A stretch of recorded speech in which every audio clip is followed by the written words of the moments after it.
watch a clock. I don't even have to watch a clock.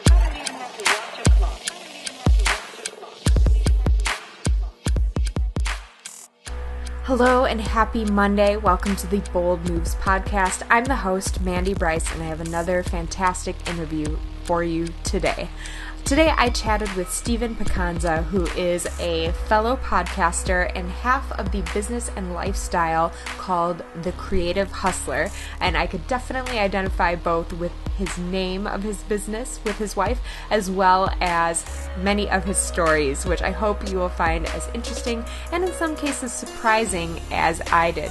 Now, I don't want everything to be a surprise. One thing that I want to warn you about is that Steven's self-described as using colorful language, and although he tried to dial it down since I don't believe this podcast is labeled as explicit, I thought I would give you a little bit of a warning that there are some words that might not be appropriate for young ears or co-working ears or, I don't know, my grandparents' ears. So just a heads up that there are, like I said, some colorful words being used in this episode. However, I do think it's really interesting. So as long as you can look past that, if that potentially offends you, I think it'll be worth your while. Anyway, without further ado, here's episode number 107 with Steven Picanza.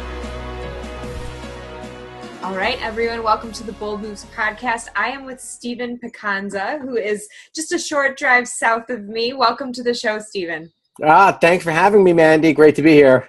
My pleasure. So I know that you're a fellow podcaster, and I didn't even ask you how you found me, so I'd like to get into that at some point. But obviously, you know the show is called Bold Moves.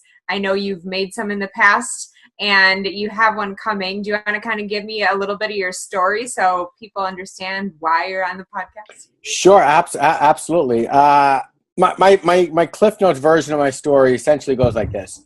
15 years ago, I was a gigging musician. I was out hustling, getting gigs here in Southern California, recording albums, and trying to become famous, trying to become a rock star. Quickly realized, and I was just getting into college at that point, and I was a music major. So I was in there, and I love music. It's my first love. It's my mistress. But I realized I'm not going to make a living becoming a musician.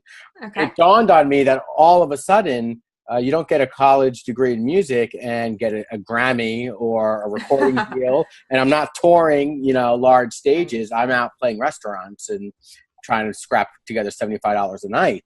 Mm-hmm. And I just had bigger dreams than that, grander visions. And I was always the one in the band who was getting us gigs and getting us out there. So the business acumen part, the business knack of it was just there.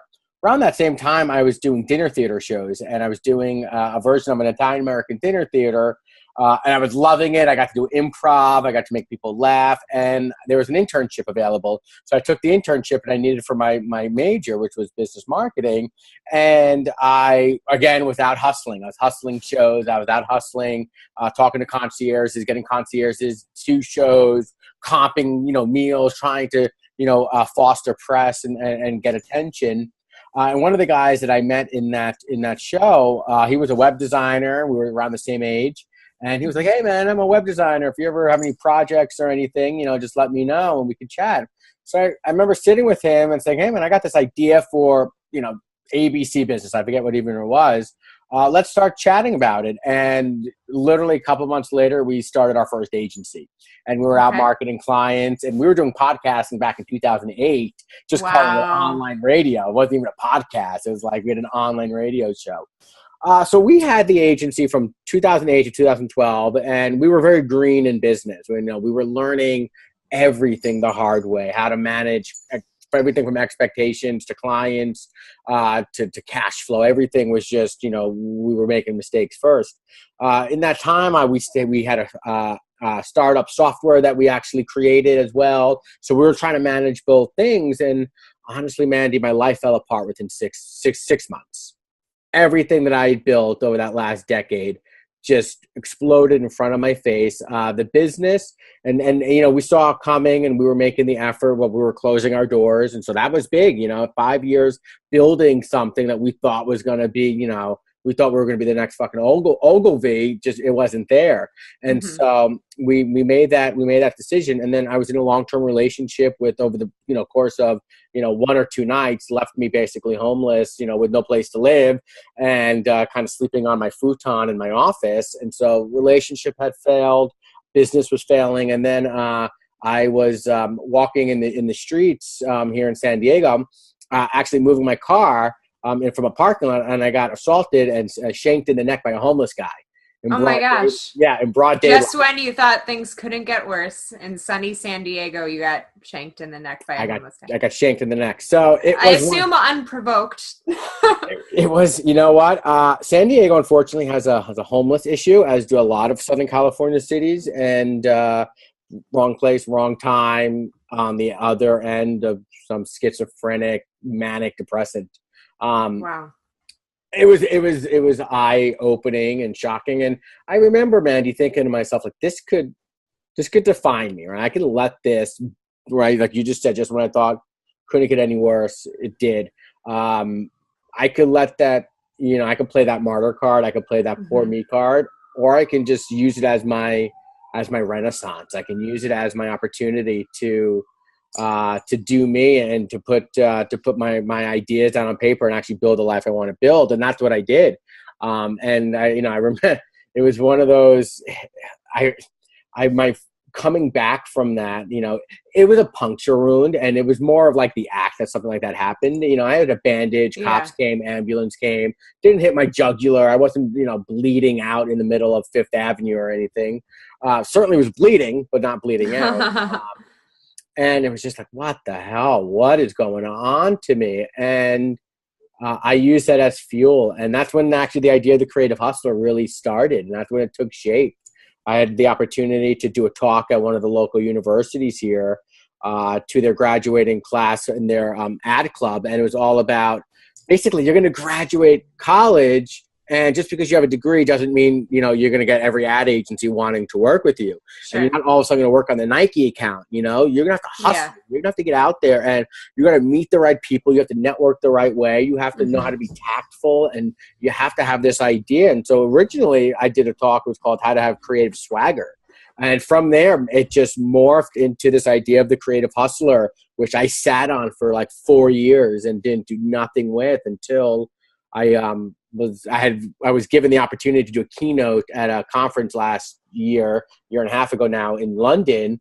And I basically jumped off a bridge and built a plane on the way down by saying, I got something for you. It's called the Creative Hustler Manifesto. And I went up there and I had written this speech about the manifesto, the ethos of what a creative hustler is. And afterwards, everyone was like, oh my God, this is what you need to be doing. You need to be talking with people and inspiring them. You need a podcast. You need this. You need that. And so my wife and business partner, Melissa, because we're also brand and digital strategists, consultants, we basically strategized this whole business model and this whole idea on the plane ride home, and landed in San Diego. And within like a couple months, had a podcast up and running, rebranded it, pumped a ton of money into it.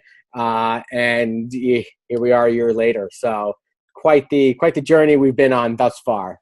So what exactly is the Creative Hustler today? Sure. I mean, it is, it's a framework. It's a lifestyle that we're trying to build. And I realized quickly, I never wanted to give up my creative passions like so many adults do, because they have to go to work. And I was just like, F that. Like, that's not me. There's got to be something there where you can live at the intersection of creativity and business. And what we're building is that framework. And it's helping creatives. It's helping, solopreneurs or entry-level entrepreneurs, even helping the 9-to-5ers find clarity, find confidence. So you can live at your intersection of creativity and business, whatever that might mean. That might mean staying in your corporate job, but like having us help you bring out your creative passion so it's still impactful in your life and is still there. And so that's really what it's morphing into. And like I mentioned earlier, my wife and I, Melissa, we are consultants. We are strategic advisors for agencies. We work with brands still. I have 10 plus years from branding experience. And so we're taking a lot of what we're doing from a consulting B2B world and kind of transferring it into the kind of P2P world, a person to person, where we all have this idea of a personal brand. And I feel like it's my mission and my duty to truly help people discover theirs and live confidently at that intersection.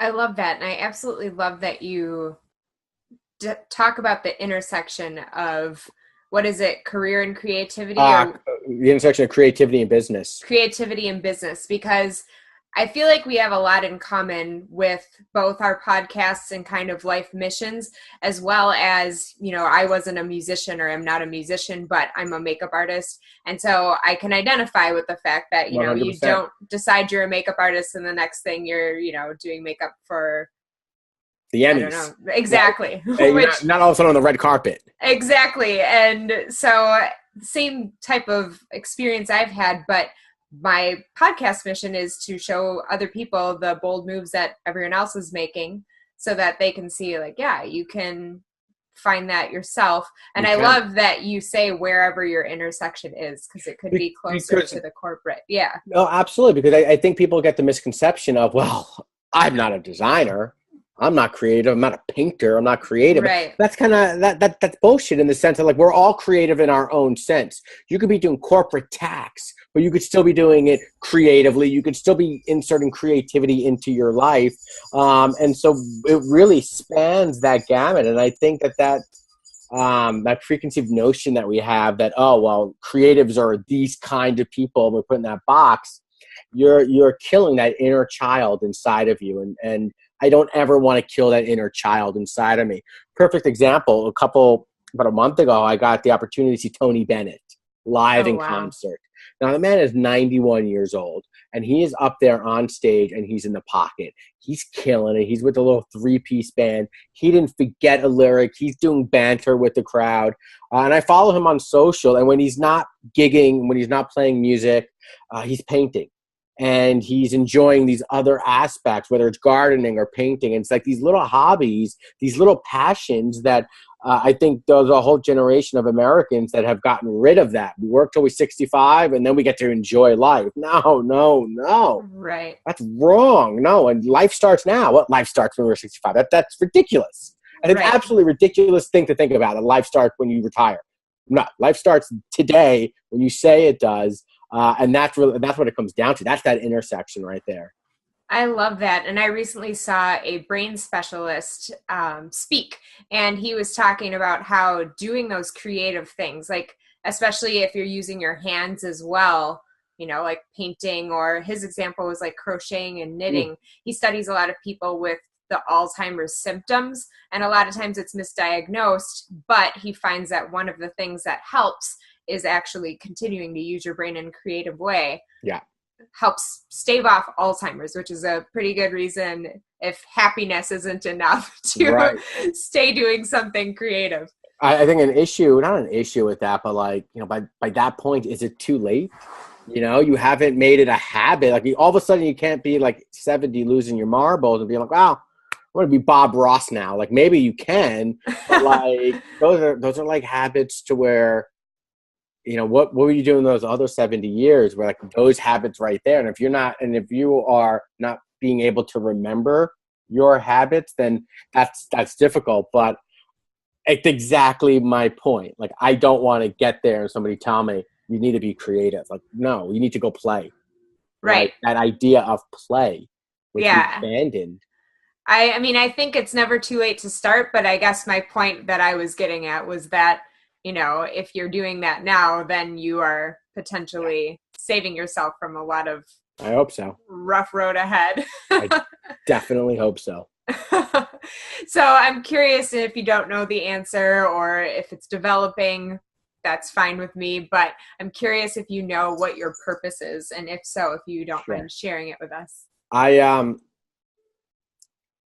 I thought about that a lot, like throughout, like even when I was at my lowest, and I even thought about it a couple of weeks ago. We all need to self-audit ourselves, and that's something that I do with a lot of the people that I coach and that I consult with. I have a new ebook that's going to be released soon. That's going to be talking about this, where there's these certain questions we need to ask ourselves often, Just, just like we need to check our oil, Right. 3,000 miles. We got to check our oil every 3,000 miles.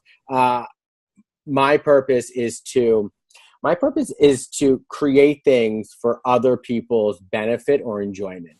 So, for example, I love coaching people and helping them find their purpose and find their personal brand. I love consulting with businesses on helping them solve problems so they can attract the right customer. Mm-hmm. I love playing music and creating music to make other people happy and feel included. I love cooking because I love the art of entertaining people and making people feel happy. Perfect example, we host mastermind weekends, Melissa and I, where we'll have entrepreneurs come and, we'll put you up for the weekend wherever we are. And part of it is in the kitchen, whiteboard sessions. I'm cooking us a meal and we're talking about your business. And I'm doing something, I'm creative, and it's getting my juices flowing in more ways than I can ever imagine. And when it all boils down to it, I finally figured out, like, that's my purpose. Mm-hmm. I'm doing something for somebody else's enjoyment, but what I'm doing is actually satisfying me. I get satisfied by chopping shit and cooking or playing guitar or figuring out business problems. So it's reciprocal, and I almost feel like it's a win-win situation. Absolutely. And I guess that's part of the joy of, living in alignment with your purpose. Yeah. Trying to. It's a struggle every day. It's an exercise. Yes. Well, like you said, you have to self-audit, make sure you're staying on track. What kind of music did you and do you play? I noticed you said guitar, but... Yeah, I play guitar. Originally, I was in a metal band back in the early 2000s. I'm a metalhead at heart.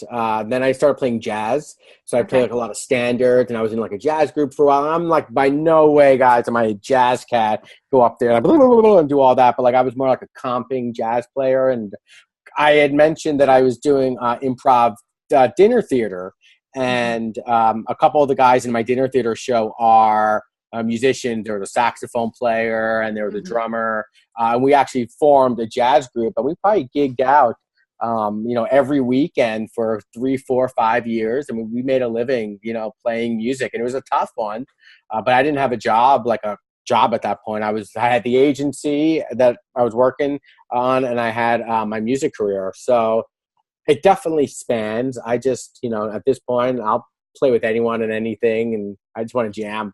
It is that the idea of drummers say it a lot. You live life in the pocket, like when you're in the groove. And there's something that comes like with jamming and just playing music that you could just get into that groove. It's awesome.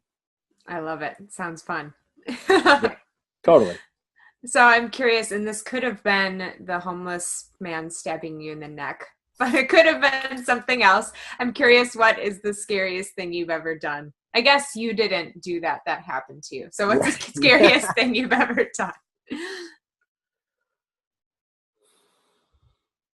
It has to be this trip of a journey called entrepreneurship that we're on. Yeah. It's got to be, my sister's got a master's degree. My brother-in-law has a master's degree. My cousin's a doctor. My other cousin's a lawyer. And then there's me, right? And so, like, that's scary in its own right. I'm from New York. I'm Italian from New York. And you grow up with, like, this is what you're going to do. You're going to, you don't want to go to college? Great. You're going to become a cop or a firefighter. And I chose neither of them. And it wasn't like one scary moment where I can tell you the date where I was so scared. But like, it's been this my constant journey, and it's always been like I've been swimming against the stream a lot, and making a lot of mistakes, and that's scary in its own sense, but it's also crazy exciting, and it's like this crazy adrenaline, and I don't, so I guess there's two ways to look at it, but I would definitely say just starting a business, it's crazy scary. It's so scary because we don't know what's going on. And I love this term, but it's jumping off a bridge and building a plane on the way down. Yeah, you're scared. You got to get it done. Like, otherwise you're going to crash and burn. And then what? Like, there is no then what. Like, I can't climb anyone else's ladder anymore. I'm not allowed. Like, I'm unhireable by anyone else. So this is all I'm going to do. Like, scary, exciting, whatever it is. There's a lot of emotion that boils into that. Absolutely. What makes you unhireable by anyone else? You know, obviously I'm extremely vocal, and I say that in jest. I say that in the sense that, like, obviously, if I needed to, I can always get a job, or at least I think I can get a job. But I'm a creator and I'm a maker, and I've been in a cubicle before, Mm-hmm. did it for a year, inside sales, boiler room, make 125 phone calls every day, book as many meetings. Those are my metrics. And I mean, miserable is beyond the word that can be used to describe what my life was like. And it was that typical scene where, driving to work every day, just thinking, what if I just didn't go? Like, what if I just tore my tie off and, like, I was 20 something years old. But unhireable in the sense that, like, I'm too creative to really work for anyone else. Work with someone else is a different question. Sure. But work for someone else, that doesn't jive. I'd rather just be on work a coffee cart somewhere, and just get to talk to people. That would be more satisfying. Absolutely. So I'm curious, what brought you from New York to San Diego? And was it direct, or was there a meandering? No. Basically, it was the late 90s. I was in school, and still in high school, grade school. My dad's job relocated, and my dad's job went from Long Island to San Diego. My dad's from Italy, so he's not a New Yorker in that sense. My mom's from the Bronx, and all she knows is New York. And it was like, we're doing what? We're moving where? I didn't really know what San Diego. I mean, this is kind of, internet was around, but, like, this is not really internet days where I can Google something and figure it out. It was like, I thought Tijuana was a quaint Mexican village. I had no idea what to expect. And surprisingly enough, I grew up on Long Island, on the South Shore. Millions of people on Long Island in New York City, but my neighborhood was really, really, really small. A couple thousand people. My school that I went to had like 80 kids, in my grade. And all of a sudden I got thrown into, ninth grade here, and there was like 900 people. And I was just like, culture shock, overwhelmed. What the hell's going on? So it was for sure a whole different world and ball game. But like they say, everything pans out for a reason. So there was a reason that I can truly say that I was raised by both coasts, and I think it gives me a well-rounded aspect on life. I could see that. You're still there for now. Have you lived anywhere else, or just? No, I've lived New York and San Diego. Those are my two. I've traveled all over the place, and that's kind of the reason why. So my wife's from Boston. That makes it extremely interesting during baseball season, like right now. She's a Red Sox fan, and I'm a Yankee fan. She went from Boston to San Diego as well recently, about 7 years ago. That's one of the catalysts to where, we're packing our stuff up and we're moving literally in 10 days. We're out of our apartment. Our lease is up. We go to Pittsburgh for a couple days for a summit that we're putting on with one of our clients. And then we're in Italy for the next 3 months, New York for 6 weeks after that.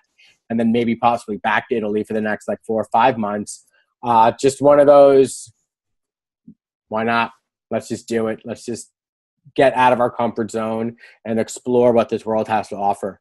So you're just randomly exploring is the well, I wouldn't reason? say randomly. We're strategic in what we're doing. I have I've taught in a university in Milan last year, and so this year I'm doing a couple talks at another university in Milan to their entrepreneurship club, and so we're going to be there for 2 weeks in October.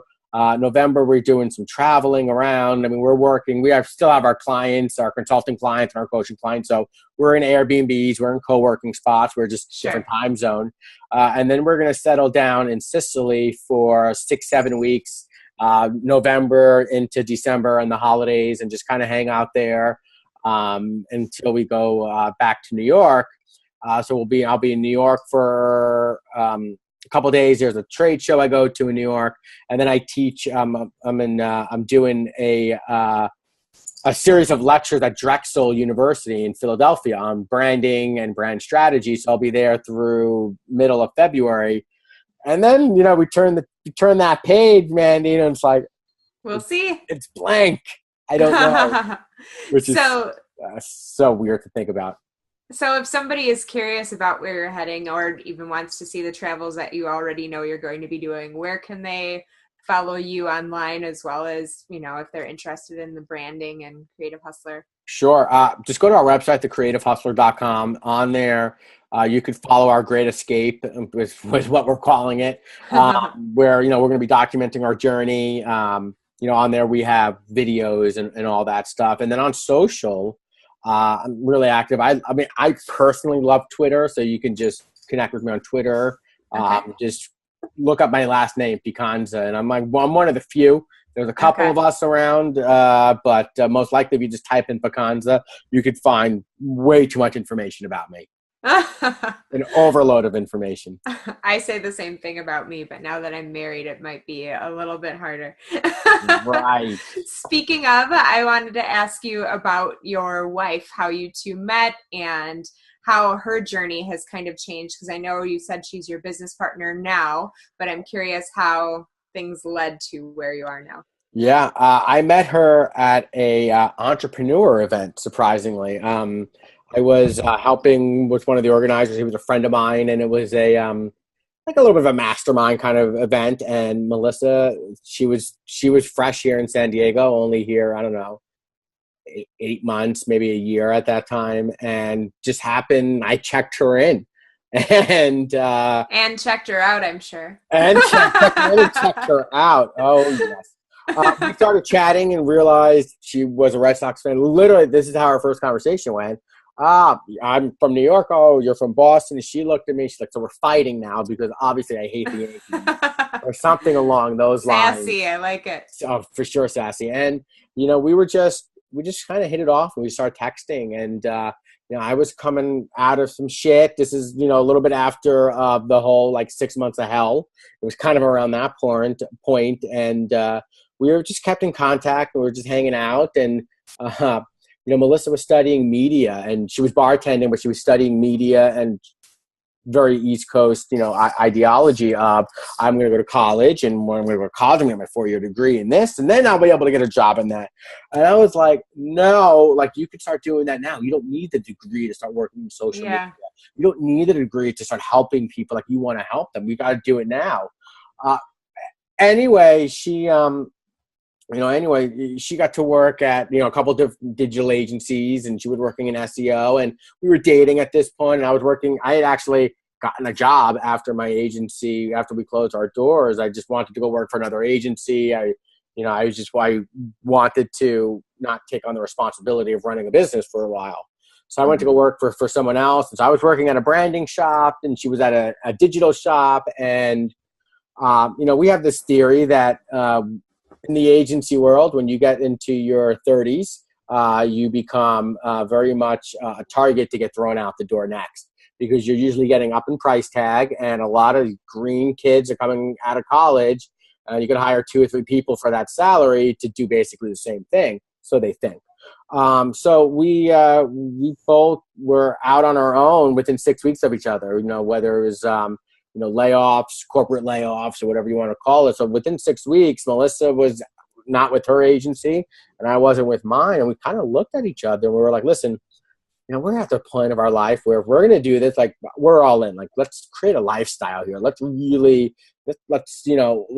be self-contained and self-sufficient with our business and not have to work for someone else or have somebody else's ladder to climb. So fuck it, let's start a consultancy. And so we did. I had some things on the side that I would keep my hands in. She had a couple of things on the side, and we're like, we made a partnership relationship agreement on how it's going to work and how we're going to structure things, and then filled out paperwork and basically funnel all business into our consultancy. And then from there, it just naturally grew, and we took on some real big agency work together, won a couple of awards for a rebranding that we did for a really large company. And now we're, the Creative Hustler is really as much as her brainchild as it is mine. But she obviously approaches things from a very analytical, standpoint. I'm big idea and creative, and she is analytical by nature and very, bottom funnel focused, if that makes sense. Very much looking at the conversion and making sure we're always saying the right thing and whatnot. So it for sure has worked out, but I would be lying to you if I told you, Mandy, that it was all, butterflies, candy canes, and unicorns. It's a struggle working and living together. Yeah. And it's a struggle that we are we're learning how to cope with daily. Because we work differently. I wake up at 5:30 and I'm ready to, throw mountains, and Melissa doesn't. But then again, she's ready. She keeps working until 7, 8 o'clock at night, and I'm done around 4 or 5, And so Sure. it's like, it's an ebb and flow of life, liberty, and our pursuit of happiness. And that's another reason why it's like, if we can do this, if we can manage what we did last year, we traveled way too much. We took on way too many clients. We were overworked and overwhelmed. If we can do that, survive and thrive, then we can go ahead and give up our comfort for a little bit and travel where we want to travel and experience different cultures and do us for a little bit and really focus on us and our next steps as a business, as a relationship, as a life strategy. And that kind of brings us to now. So you didn't really introduce her to San Diego or entrepreneurship since you met her at an entrepreneur conference, and she was already here. She was already here. Yeah, she was definitely just dipping her toes in, and I was right behind her, ready to just shove her. So, I was like that Facebook poke button back in the day. So in that, like, both with her journey into jumping into your business together, or your choice to start your own as opposed to try to go find another agency, how, like, you said that was the scariest thing you did ongoing. If someone were facing a tough decision and they are afraid, what is the advice that you'd give them to push past the fear? The fear's a crippler, isn't it? The fear will cripple anyone if you let it, I guess. Exactly, if you let it. What works for me is kind of bringing it back to reality, and just kind of, this is going to tie into, because I know that we're going to talk about books and my favorite books, and this ties into one of my favorite books, which ties into a philosophy that I follow and study called Stoicism. And it's just really bringing everything back into perspective that, in the end, if it is hard, if the obstacle is the way, it's supposed to be in the way for a reason.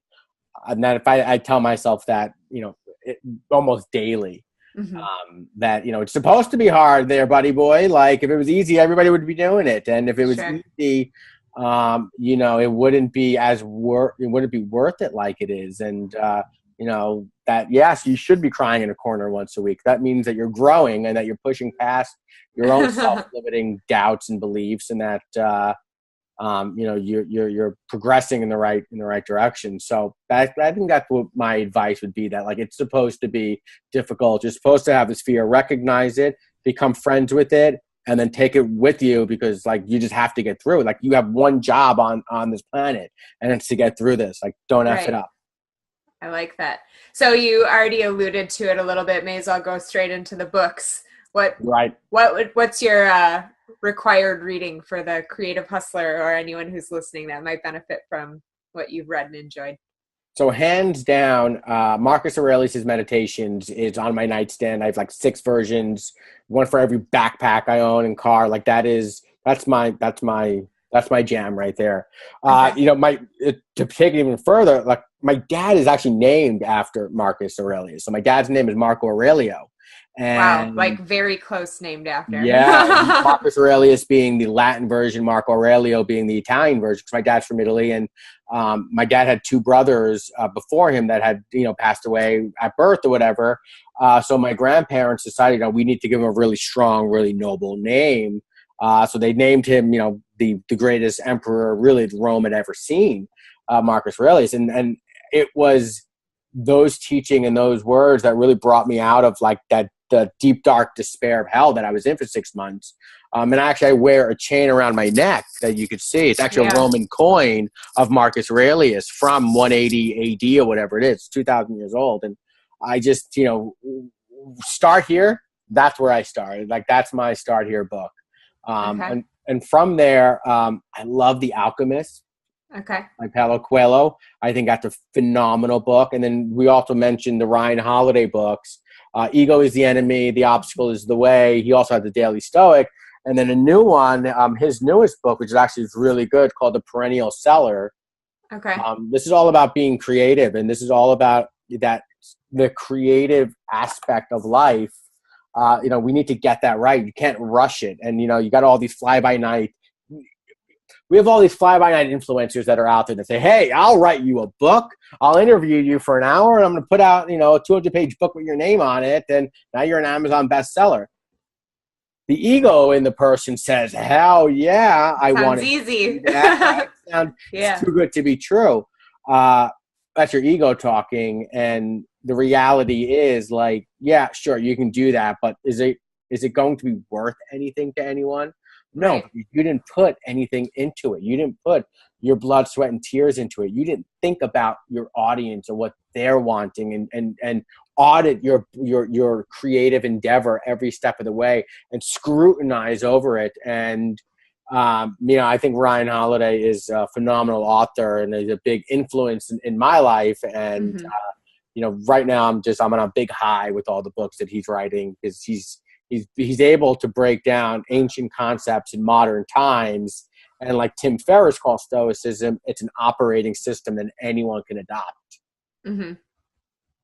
I love that description of it. I've not heard him say that. Yeah. Tim Ferriss is another one. I mean, his 4-Hour Workweek changed my life in 2009. That was my first VA moment, and I was like, I'm going to work 3 hours on the beach. It's going to be awesome. A year and a half later, my business failed. So there's that. But also his new one, Tools of Titans, based off of his podcast, is just, I mean, if you don't have a coffee table to put that book on, that book is now go buy a coffee table and put that book on. That's how good that one is. That's awesome. I love it. Now, you've given your book advice. What is any other advice, like biggest lessons you've learned that you can share with the listeners or viewers if they're watching on YouTube? It takes time. Whatever you're building takes time. And the way, the world is very much a give me world, and we don't want to wait for things, and it's all based on our own egos. And here in America, it's our overconsumption of everything, and the world revolves around me. And my biggest advice is really, it boils down to our mindset needs to shift. Mm-hmm. And we need to start thinking about the world differently, and we need to start thinking about relationships differently. And I think first and foremost, we need to start thinking about ourselves differently, and putting ourselves first, but putting ourselves first in a non-ego-centric way, but putting ourselves first in, like, we're here to create an ecosystem sort of way. And that really drives me. And I think that the more I talk to people and the more I work with people from different parts of the world and from different parts of even the country, it's, when we can get out of the blinders that is our backyard, or when we can get out of that and we can open ourselves up, open up our mind, open up our hearts to other people, magic happens. And the internet, for what it's worth, is freaking amazing for that. And don't be shunned by it or distraught by the fact that we have this thing as the internet. Accept that we have it and realize that the internet, mixed with good intentions, can really bring magic into your life. I agree. I think the internet and social media get a pretty bad rep, but when you're using it properly, it can do some pretty amazing things. Yeah, absolutely. I love it. So, one of my favorite questions to ask people that I've been asking forever, even before I had the podcast, is if 8-year-old Steven had a crystal ball and could look and see where you are today, and obviously where you're heading in like 10 days, on a scale of 1 to 11, how excited would little Steven be? Do like a 25. I love it. Change, because 8-year-old Steven wanted to be a rock star. Yeah. And 18-year-old Steven wanted to be a rock star. Shit, even 28-year-old Steven wanted to be a rock star. Rock star, I realize now, is an interchangeable word, right? Yeah. Rock star, entrepreneur, creative. 8-year-old Steven just wanted to do what he did and be able to do that wherever. And 8-year-old Steven was, my grandparents didn't speak any English. My dad had a thick accent. 8-year-old Steven would be so stoked that he's moving to Italy for a couple months. Like, dream come true.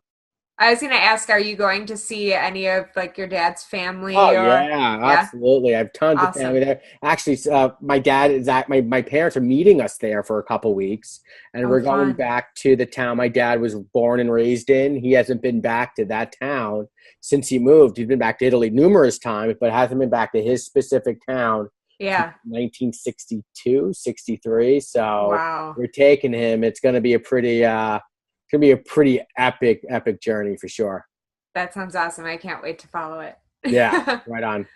Well, thank you so much for your time and sharing your energy and passion. And I'm so glad that we kind of see things the same way. It probably makes it easier to get along. But thank you so much for your time and being on the show. Thanks for having me. I had a blast. Loved your questions, and I'm looking forward to staying connecting. And to all your listeners and readers, hey, reach out to me. I love making new friends and just building awesome, creative people. Yay, I love that. Especially Twitter, right? That's your fave? Twitter's just easy. It's just an easy way of communicating. But I mean, LinkedIn, just Stephen Picanza on LinkedIn, or like I said, thecreativehustle.com has all of our links, and everything that you'll ever want to know about us is right there. Perfect. Thank you so much. I would love for you to tweet at Stephen and I and let us know if I was the only one that was totally surprised by the got shanked in the neck by a homeless guy thing. I did not see that coming. It wasn't part of his bio that he sent me. Anyway, I thought his story was really interesting and inspiring, and I encourage everyone to find where they are on the intersection of creativity and business and see if you can push the envelope a little bit more toward creativity. I think that would benefit the whole world, to be honest. You already know that that's my mission, to inspire people to step outside of their comfort zones and hopefully closer to their dreams. For me, of course, I identify with the creative aspect of dreams, but maybe yours is not so creative. However, I gave you some good evidence of why you should be a little bit more creative, so I encourage you to do that. Now, again, on my dream, it is to inspire as many people as possible, and I can't do it without your help. So please share this podcast so that anyone who needs a little inspiration or maybe needs a little push closer to the creativity part of the intersection will hear this and hopefully act on their dreams. Share this with people, share it on social media. Please leave it high ratings in iTunes so that iTunes encourages other people to check out this awesome podcast. We've been going at it for just a little bit over a year now and picking up traction, but I can't wait to share a little bit more and a little bit more. And of course, subscribe so you don't miss the next episodes. I have a really exciting one next week coming your way, but before that is Steven's challenge, so make sure you stay tuned so you can be challenged by that. All right, as always, be bold and have a sparkly day. Bye-bye.